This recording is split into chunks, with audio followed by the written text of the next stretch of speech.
Praise lord. దేవునికే మహిమ కలుగును గాక. అందరూ బాగున్నారు కదా? ఈ 6వ మాసంలో చివరి రోజు, చివరి పరిశుద్ధ దినాన్ని మనం ఉన్నాం. మరి ఒక మాసంలోకి మనం ప్రవేశించబోతూ ఉన్నాం.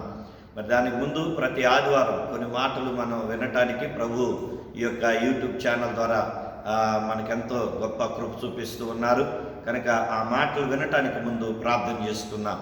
మమ్మల్ని మిక్కిలిగా ప్రేమిస్తూ ఉన్న మా ప్రియ పరలోకపు తండ్రి, సర్వాధికారివైన మా గొప్ప దేవ, నీకు వందనాలు చెల్లిస్తూ ఉన్నాం. నీలాంటి గనులు పరిశుద్ధులు ఈ లోకములు ఎవరున్నారు నాయన? నీకు సాటి అయిన వారు ఈ లోకంలో ఇంకెవరు లేరు. నువ్వు ఒక్కడవే కనుక నిన్ను గణపరుస్తూ ఉన్నా. ఇదిగో ఈ యొక్క ఛానల్ ద్వారా వాక్యాన్ని వింటున్న మా ప్రియ బిడ్డలందరినీ కూడా అయ్యా మీరు దర్శించండి. వారు స్తుతుల మూలమున అయ్యా ఇదిగో మీరు మహిమను పొందుతున్నది నీకు వందనాలు. అయ్యా నువ్వు గనుడవు, ఘనమైన కార్యాలు, గొప్ప కార్యాలు చేసే దేవుడు కనుక వీరి జీవితాలంటే గొప్ప కార్యాలు జరిగించి మహిమను పొందమని ఈ లేఖనముల ద్వారా మీరే నీ బిడ్డలతో మాట్లాడి దీవించమని యేసు నామమున అడిగి పొంది ఉన్నాను పరమ తండ్రి, ఆమేన్.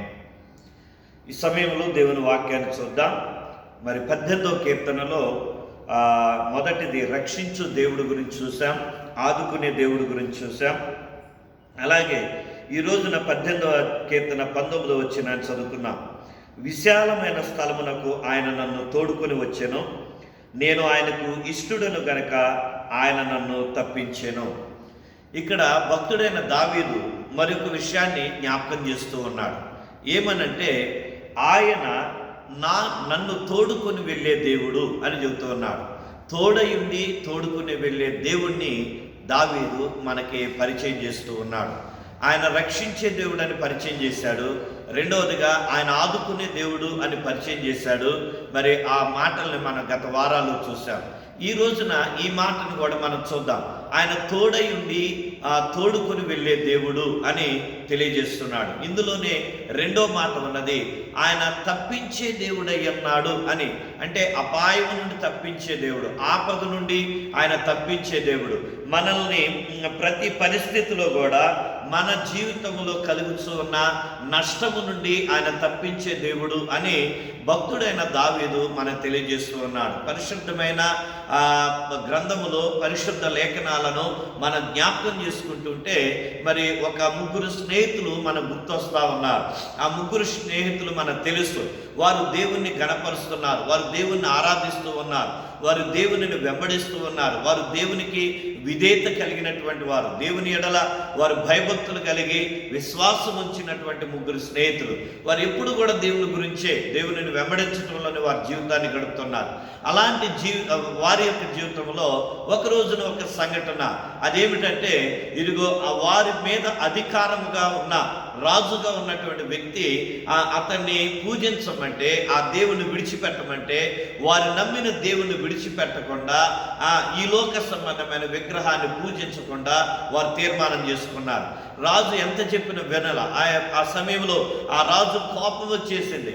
అప్పుడు వాళ్ళు అంటున్నారు, కోపం వచ్చిన రాజుతో, అయ్యా ఇదిగో నువ్వు ఏదన్నా చెయ్యి, మా దేవుడు మమ్మల్ని రక్షిస్తాడు. ఒకవేళ మా దేవుడు మమ్మల్ని రక్షించకపోయినప్పటికీ కూడా మేము అదే దేవునిని మేము వెంబడిస్తాము అని ఆ ముగ్గురు స్నేహితులు తీర్మానం చేస్తూ ఉన్నారు. మా దేవుడు మమ్మల్ని రక్షిస్తాడు ఖచ్చితంగా, ఒకరు రక్షించకపోయినా సరే ఆ దేవుని మేము విడిచిపెట్టము అని అన్నారు. అలాగే భక్తుడైన యోబు కూడా అదే మాట అంటూ ఉన్నాడు కదా, నీవు నన్ను చంపినా నేను నిన్ను విడిచిపెట్టను అని అంటూ ఉన్నాడు. అందుకనే ప్రియమైన సంఘ బిడ్డలారా, ఈ ఉదయకాలం మంది వాక్యాన్ని మనం జ్ఞాపకం చేసుకుంటున్నాం. ఆ ముగ్గురు స్నేహితులు షడ్రక్, మేషక్, అబేద్నెగోలుగా మనం చూస్తున్నాం. వారు మండుచున్న అగ్నిగుండంలో వేయబడ్డారు. మరి దేవుడు వారికి తోడై ఉన్నాడు.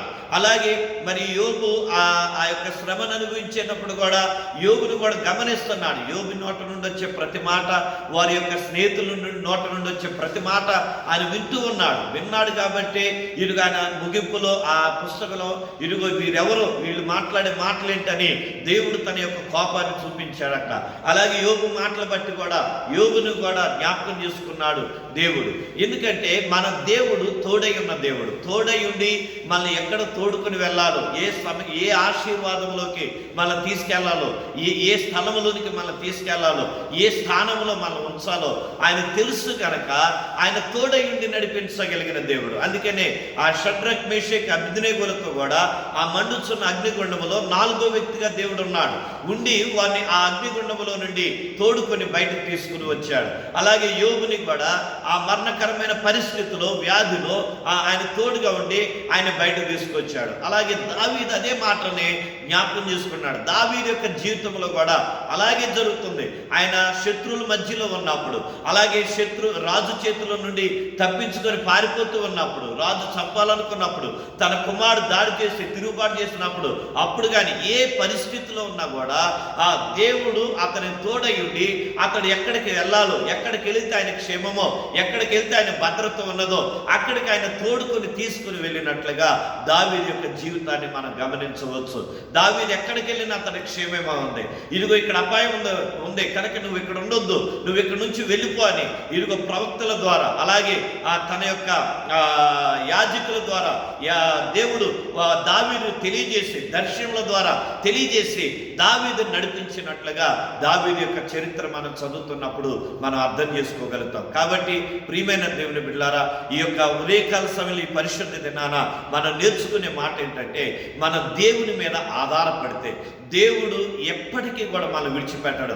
ఏ సమస్య వచ్చినా, ఎలాంటి ఇబ్బంది కలిగినా, నీకు ఎలాంటి నష్టం ఉన్నా, నీ జీవితంలో ఎలాంటి అవమానకరమైన పరిస్థితులు ఉన్నా, ఇదిగో నీ అన్నవారే నిన్ను తృణీకరించినా ఆయన నీకు తోడుగా నిలబడ్డాడు. ఆయన నీ తోడుగా నిలబడి నీవు ఏ గోల్ అయితే కలిగి ఉన్నావో ఆ గోల్ని చేరటానికి ఆయన నిన్ను తీసుకుని వెళుతూ ఉన్న దేవుడు, ఆయన నిన్ను నడిపిస్తున్న దేవుడు, నీ చేయి పట్టుకొని ఆయన నడిపిస్తూ ఉన్న దేవుడు. పక్షి రాజు వలె ఇరుగు తన రెక్కల మీద మనం మోసుకుని వెళుతూ ఉన్నటువంటి దేవుడు మనం నమ్మినటువంటి దేవుడై ఉన్నాడు. కనుక అట్టి దేవుని యొక్క సన్నిధిలో మనం ముందు కొనసాగుదాం. ఆయన మీద ఆధారపడి మనం ముందు కొనసాగుదాం. దావీదు వలె ఈ మాటని మనం ధ్యానం చేసుకున్నాం. ఆ తర్వాత దావీదు అంటున్నాడు, ఆయన నన్ను తప్పించే దేవుడు. మరి వీరి జీవితాల్లోనే మనం చూసినప్పుడు వారి జీవితాలను తప్పించాడు. ఆ మనుషుని అగ్నిగుండంలో వాళ్ళు కాలి బూడిదైపోవాల్సిన వారు, మరి అలాంటి వారిని తప్పించాడు. మరి ఆ అగ్నిగుండాన్ని ఏర్పాటు చేసిన వారు దాన్ని ఇంకా రెండంతలుగా చేసినప్పుడు ఆ వేడికే వారు కాలిపోయారు అని ఆడ వ్రాయబడుతున్నది. అలాగే యోబుని ఆ యొక్క సమస్యను ఎదుర్కొన్న వారు ఒక్కసారి దేవుని ఉగ్రత వారి మీద చూపించి వారు కోపగించుకునేపాటికే యోబు యొక్క స్నేహితులు భయపడిపోయారు. అయ్యా మా గురించి ప్రార్థన చేయని యోబు దగ్గర బ్రతిమలాడుతూ ఉన్నారు. అంటే అపాయం ఎలా ఉంటుందో చూడండి. అపాయంలో వారు భయాందోళనకు గురయ్యారు, కానీ దేవుడు వారిని తప్పించే దేవుడై ఉన్నాడు. ప్రతి అపాయం ఆయన మీద ఆధారపడే వాళ్ళు ఆ అపాయాన్ని చూసి భయపడరు. అందుకని భక్తుడు దావీదు అన్నాడు కదా 23వ కీర్తనలో, గాఢాంధకారములో నేను సంచరించిన నేను ఏ అపాయానికి భయపడను. ఎందుకు భయపడడు? ఆయన మనలాంటి మనిషే కదా, మనలాంటి మనిషి కాకుండా లేడు కదా. ఆయనకి 4 చేతులు, 4 కాళ్ళు, అలాగే మనకన్నా ఎక్కువ జ్ఞానం ఇవేమీ లేవు. ఆయన కూడా మనలాంటి మానవుడే. మరి ఎందుకు అంత ధైర్యంగా ఆ మాట అంటున్నాడంటే అతనికి దేవుని మీద ఉన్న విశ్వాసం, అతడు దేవుని మీద ఆధారపడిన విధానం, ఆ విశ్వాసం ఆయన ఏం చేస్తుందంటే, నేను ఎక్కడికి వెళ్ళినా నా దేవుడు నా తోడై ఉండి నన్ను తోడుకుని వెళ్తున్నాడు కనుక నేను వెళ్ళే మార్గంలో అపాయం వచ్చినప్పుడు ఆ అపాయాన్ని కూడా ఆయనే తప్పిస్తాడు. కనుక నేను ఎందుకు భయపడాలి? అందుకే నేను దావీదు ఆ మాట అన్నాడు, గాఢాంధకారము లోయలు, మరి మరణకరపు లోయలలో నేను సంచరించిన ఏ అపాయానికి నేను భయపడను. ఎందుకంటే నాతో వాక్యం ఉన్నది. వాక్యం అనగా ప్రభు, నాతో దేవుడు ఉన్నాడు, ప్రభు ఉన్నాడు కనుక ఆయన నాతో ఉన్నప్పుడు నా కృప తోడుగా ఉన్నది కనుక నాకు క్షేమమే ఉంటుంది, కానీ నాకు ఏ విధమైన నష్టము బాధ ఉండదు అని భక్తుడైన దావీదు తెలియజేస్తున్నాడు. ప్రియ సంగమా, ప్రియ దేవుని బిడ్డలారా, ఈ యొక్క మాటలు వింటూ ఉన్నటువంటి నా ప్రియ స్నేహితులారా, దేవుని యొక్క నామంలో జ్ఞాపకం చేస్తూ ఉన్నా. నేను దావీదు ఎలాగైతే ఆయన ఎందు విశ్వాసం ఉంచాడో ఇదిగో నేను అలాగే నా యొక్క జీవన విధానంలో నేను వెలుచున్న మార్గంలో నేను ప్రభుపై ఆధారపడినప్పుడు నా దేవుడు నన్ను అలాగే దీవించాడు. నా 25 సంవత్సరాల మా యొక్క దాంపత్య జీవితంలో కానీ, 24 సంవత్సరాలు ఈ పరిచర్యలో కానీ, అలాగే నేను దేవుని నమ్మినది మొదలు ఇప్పటి వరకు ఆయన మీద ఉంచిన విశ్వాసాన్ని బట్టి నన్ను అనేక సార్లు ఆపదల్లో తప్పించి ఆయన నా తోడై ఉండి నన్ను ఈ మార్గంలో కొనసాగింపజేస్తూ ఉన్నాడు. అట్టి దేవునికి నేను మహిమ చెల్లిస్తూ ఉన్నా. నీవు కూడా ఆయన మీద ఆధారపడతావా? నీవు కూడా ఆయన వెంబడిస్తావా? నీవు కూడా ఆయన మీద ఆనుకుంటావా? ఇరుగు దేవుడు నీకు కూడా తోడే ఉంటాడు. నిన్ను కూడా తోడుకొని తీసుకెళ్తాడు. ఆయన చేయి పట్టుకొని నడిపించి తీసుకెళ్తాడు. ఎదురయ్యే ప్రతి అపాయం నుండి తప్పించి నిన్ను ఆయన తీసుకెళ్ళగలిగిన దేవుడు. అట్టి దేవునికి మహిమ చెల్లిస్తూ ప్రార్థన చేద్దాం. పరిశుద్ధుడా, కృప కలిగిన మా తండ్రి, నమ్మదగిన వాడా, నీకు వందనాలు.